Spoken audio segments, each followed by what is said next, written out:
할렐루야. 날마다 우리에게 힘주시고 승리케 하시는 하나님을 찬양합니다.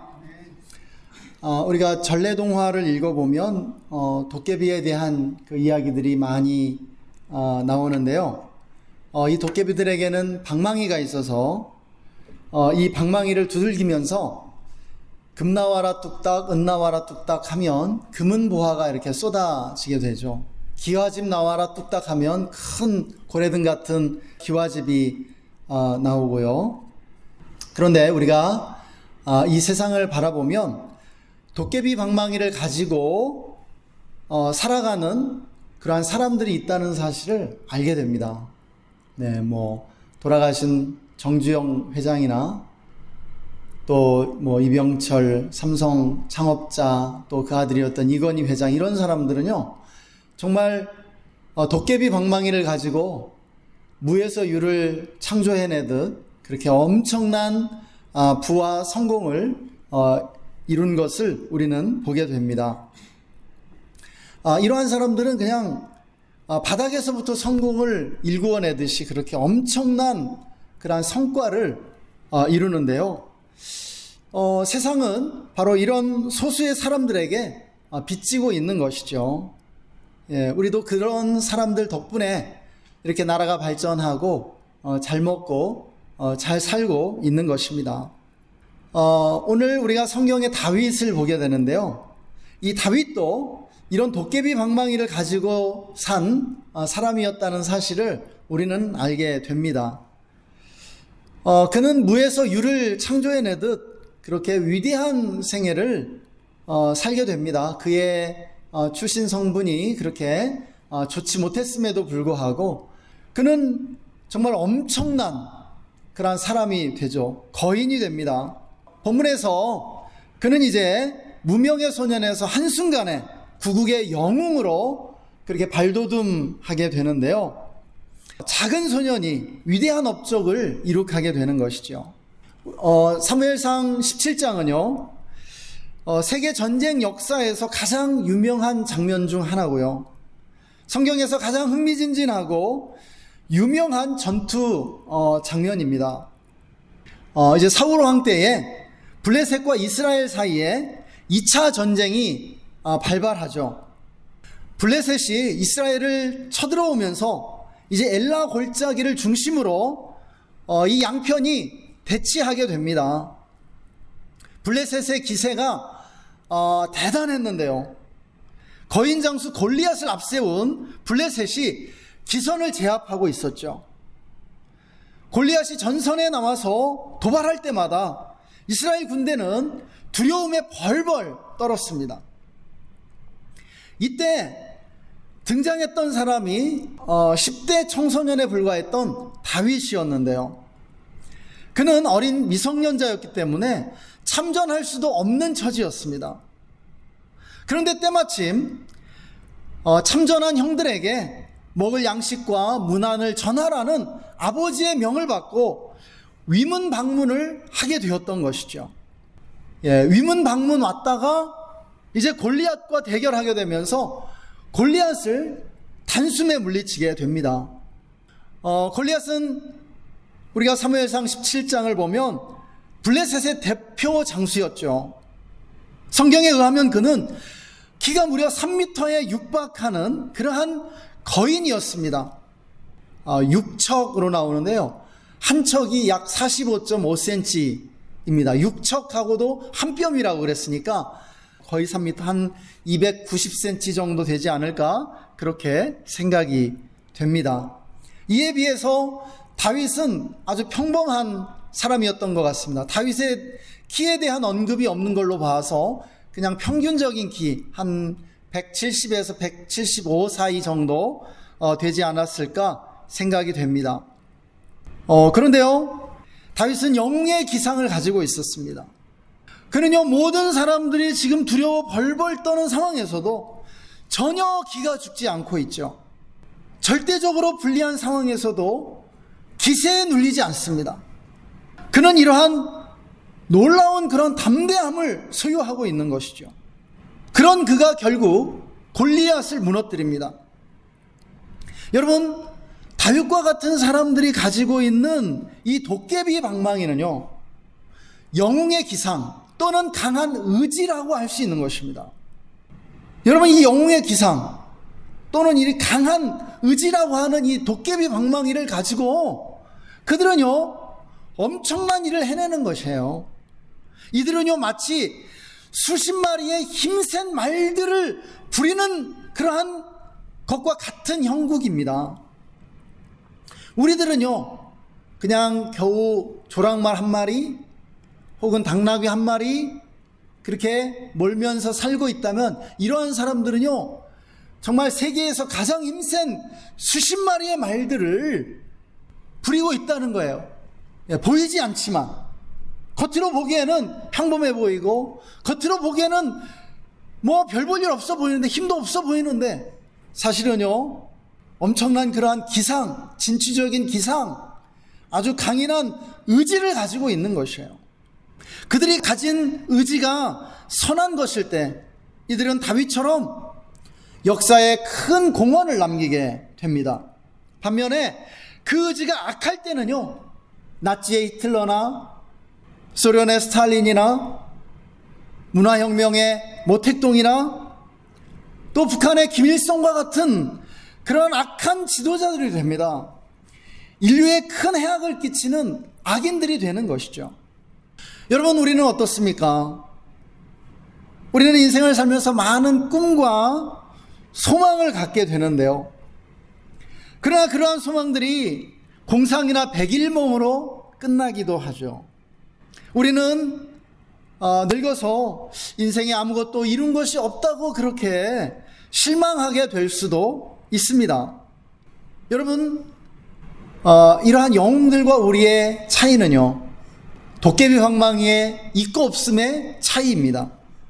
이 도깨비 방망이는요, 말씀드린 것처럼 강한 의지예요. 그리고 영웅의 기상입니다. 여러분, 우리에게 필요한 것 무엇인지 아시겠습니까? 바로 그러한 도깨비 방망이, 강인한 의지, 영웅의 기상이 필요하다라는 것입니다. 물론 이것은 가지고 태어나는 것일 수도 있죠. 강인한 의지를 가지고 태어나는 사람들이 있습니다. 어느 정도는요. 그러나 선천적으로 아무리 적게 가지고 태어났어도요, 후천적인 경험을 통해 얻게 되는 것이 훨씬 많은 부분을 차지한다는 것이에요. 다윗의 경우가 그러했습니다. 다윗이 가졌던 이 영웅의 기상도요, 선천적인 것보다 후천적인 그런 경험을 통해서 얻은 것이 훨씬 큰 부분을 차지하고 있었음을 우리는 보게 되는 것이죠. 하나님으로부터 다윗은요, 이러한 선물을 받은 것입니다. 그럼 오늘은 우리가 다윗이 가졌던 이 영웅의 기상을 어떻게 기를 수 있는지, 어떻게 하나님을 통해서 이러한 강인한 의지를, 이러한 도깨비 방망이를 받을 수 있는지 함께 살펴보기를 원합니다. 다윗이 영웅의 기상을 가질 수 있었던 것은 무엇보다 그가 하나님을 깊이 만났기 때문이었음을 우리는 성경을 통해서 보게 됩니다. 다윗은 성령의 기름 부음을 받고요, 성령의 충만함을 받았던 것이죠. 다윗은 사무엘에게 기름 부음을 받은 후에 성령으로 충만해졌다라고 사무엘상은 우리에게 가르쳐주고 있습니다. 사랑하는 여러분, 인간에게는 근본적으로 영적인 필요라는 것이 있습니다. 영적인 욕구가 있는 것이죠. 이것은 우리의 육체가 갖는 식욕이나 수면욕처럼 인간에게 근본적이고 원초적인 그러한 필요입니다. 그러한 욕구입니다. 또 채워지지 않으면 영원히 죽게 되는 것이죠. 사람이 아주 난치병, 불치병에 걸리거나 아니면 죽게 됩니다. 실제로 이 영적인 욕구가 채워지지 않을 때요, 사람들은 미쳐가게 돼요. 서서히. 그런 사람들을 많이 봅니다. 정신적으로 황폐해지는 것이죠. 왜 그렇게 되느냐? 하나님을 만나고자 하는 이 영혼의 욕구가 채워지지 않기 때문이라는 것이에요. 20세기의 위대한 심리학자 메슬로우라는 학자가 있습니다. 그는요, 욕구 이론을 창시해서 인간의 그 욕구에 5가지 차원이 있음을 가르쳐 줍니다. 그런데요, 그가 최종적으로 말한 것이 있어요. 무엇이냐면은 인간의 영적인 욕구입니다. 그는 증언하기를 역사적으로 위대한 일을 행했던 모든 사람들은 영적인 욕구가 채워진 사람들이었다라고 말합니다. 여러분, 영원히 느끼는 이 허기가 배부르게 채워졌을 때 그들이 강인해지고요, 권능을 받았다라고 말하는 것이에요. 인간은요, 하나님을 만날 때 권능을 받게 됩니다. 이 영적인 욕구가 한순간에 채워지게 되는 것이에요. 우리가 성찬식을 통해서 예수 그리스도의 살과 피를 이렇게 나눕니다. 예수님의 그 살과 피를 먹고 마시는데요, 여러분, 그것이 상징하는 것이 있어요. 우리가 하나님을 만남으로 우리의 영혼이 먹고 마시게 된다는 거예요. 배부르게 된다는 것이에요. 힘을 얻게 된다는 것이에요. 우리는 이것을 성령의 기름 부음을 받는다라고 표현하게 됩니다. 다윗은 광야에서 극심한 외로움 가운데 어린 시절을 보냈죠. 그는 외로움과 슬픔 속에서 하나님을 찾았고요, 하나님을 깊이 만났던 것입니다. 시편에 나오는 그의 시편들을 통해서 우리는 이러한 사실을 분명하게 알게 됩니다. 우리도 다윗이 가졌던 이러한 진취적인 기상을 기르기 위해서는요, 가장 먼저 필요한 것은 하나님을 깊이 만나야 한다는 것이에요. 성령의 기름 부음을 받아야 하는 것이죠.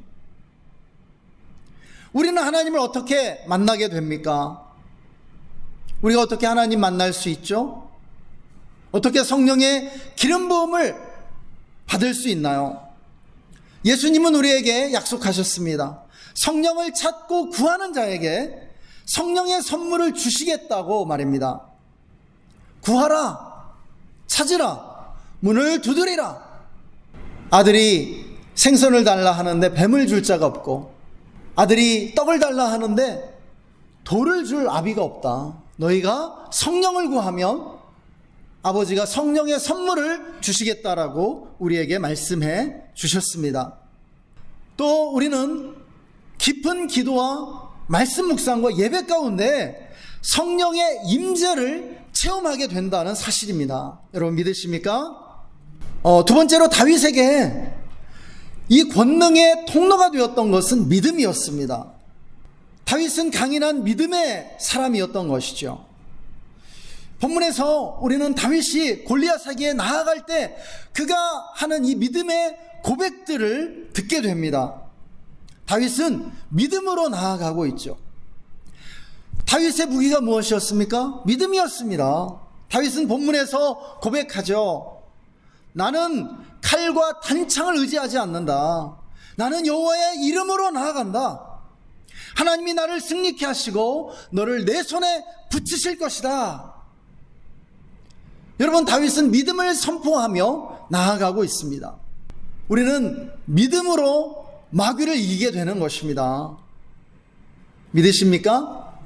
요한일서 5장 4절은 이렇게 말씀하죠. 무릇 하나님께로부터 난 자마다 세상을 이기느니라. 세상을 이기는 승리는 이것이니 우리의 믿음이니라. 사랑하는 여러분, 믿음이 없이는 하나님을 기쁘시게 할 수 없고요, 믿음이 없이는 세상을 이길 수 없습니다. 믿는 자의 승리는 믿음에 있음을 믿으시기 바랍니다. 여러분, 믿음으로 살아야 하는 것이에요. 믿음으로 나아가야 하는 것이죠. 마지막으로 다윗에게 힘을 주고 권능의 통로가 되었던 것은 기도였음을 우리는 보게 됩니다. 우리가 아는 것처럼 다윗은 기도의 용사였죠. 여러분, 시편의 저자는 다윗이죠. 여러분, 다윗의 그 수많은 시편들을 보십시오. 그 시편 하나하나가 하나님께 올려드린 기도였습니다. 찬양이었습니다. 다윗이 얼마나 놀라운 기도의 용사였는지요. 다윗은 광야에서 홀로 있으면서 기도의 훈련을 했던 것으로 보입니다. 그는 척박한 환경에서 하나님을 의지했죠. 그 어린아이가 얼마나 외롭고 슬펐겠습니까? 얼마나 엄마의 품이 그립고 가족이 그리웠겠어요. 그리고 또 얼마나 무서웠겠습니까? 그 캄캄한 밤에 맹수들에게 둘러쌌을 때 그 아이가 얼마나 무서웠겠어요. 그러나 그는 그렇게 어려운 환경에서 하나님을 믿고 의지하며 기도로 이겨나갔던 것입니다. 담대함을 얻었던 것이죠. 성령과 역사는 믿는 자에게 기도가 얼마나 강력한 힘인지를 보여줍니다. 여러분, 기도할 때 믿는 자에게 힘과 용기와 지혜가 임하게 됩니다. 기도할 때 하나님의 그런 영감이 임하게 되는 거예요. 기도할 때 두려움이 용기로 바뀌고요, 걱정, 근심, 염려가 평안으로 바뀌게 되는 것입니다. 기도보다 강한 것이 없는 것이죠. 제가 요즘에 읽고 있는 책이 있는데요, 정필도 목사님의 교회는 무릎으로 세워진다는 그러한 자전적인 그러한 간증이 담겨있는 책입니다. 이 책을 통해 정필도 목사님의 삶이 기도의 삶이었음을 보게 됩니다. 정필도 목사님은 기도의 사역으로 아주 유명하신 분이죠. 기도를 늘 강조하셨고요. 부산에서 수영로 교회를 개척하고 부흥하는 그러한 과정을 그 책에서 잘 묘사해 주고 있는데요, 목사님의 삶과 사역의 원동력이 기도였음을 보게 됩니다. 일사각오의 그러한 심정으로, 그 절박한 마음으로 기도하는 삶이 얼마나 강력한 것인지 그 책은 보여주는데요, 기도에 대해서 새삼 많이 배우게 되는 것 같습니다. 사랑하는 여러분, 이렇게 영웅의 기상을 기르기 위해서는, 영웅의 기상을 가지고 살기 위해서는 기도해야 하는 것이죠. 기도한 만큼 담대해질 수 있고요, 기도한 만큼 영웅의 기상과 강인한 의지를 갖게 되는 것입니다. 기도하지 않는다면요, 우리는 나약해질 수밖에 없죠. 신앙도 약해집니다. 영혼의 힘도 약해지고요, 정신의 힘도 약해지는 것이죠. 그러면요, 우리는 이 세상에 눌리고 패배할 수밖에 없습니다. 이 세상의 걱정, 근심, 염려가 파도처럼 몰려와 우리를 삼키게 되는 것이에요. 사랑하는 성도 여러분, 하나님은요, 우리 모두에게 지금 도깨비 방망이 하나쯤 다 주고 싶어 하십니다. 우리가 하나님 믿을 때 하나님은요, 사실 우리를 위한 도깨비 방망이를 하나씩 다 준비해 놓으셨어요. 영웅의 기상을 부어주시는 것이죠. 그러한 권능이 우리 한 사람 한 사람에게 다 있는 것입니다. 자신감을 불어넣어 주시고요, 용기를 주시고요, 담대함을 주기 원하시는 것이에요. 그런데 우리가 많은 경우 그것을 받지 못한 채 그 도깨비 방망이 그냥 땅에 감춰놓고 땅에 파묻어 놓고 한 달란트 받은 자처럼 살게 돼요. 그렇게 해서는 안 된다고요. 그 땅에 파묻혀 있는 거 꺼내서 사용해야 합니다. 그렇게 하려면은요, 하나님을 만나야 됩니다. 하나님을 간절히 찾고 구하며 성령의 기름 부음을 받아야 되는 것이에요. 성령의 충만함으로 살아야 하는 것이죠. 믿음의 은사를 받아야 합니다. 내가 믿겠다고 다짐해서 믿음이 생기는 것 아니죠. 다윗에게 있었던 그 믿음은요, 하나님의 선물이었습니다. 우리는 하나님께 이 믿음을 구해야 돼요. 그리고 기도의 능력을 받아 살아야 합니다. 기도로 호흡하며 살아야 하는 것이죠. 그렇게 사실 수 있는 우리 모든 성도님들 되시기를 축복합니다. 우리 시간 다 함께 기도하시겠습니다.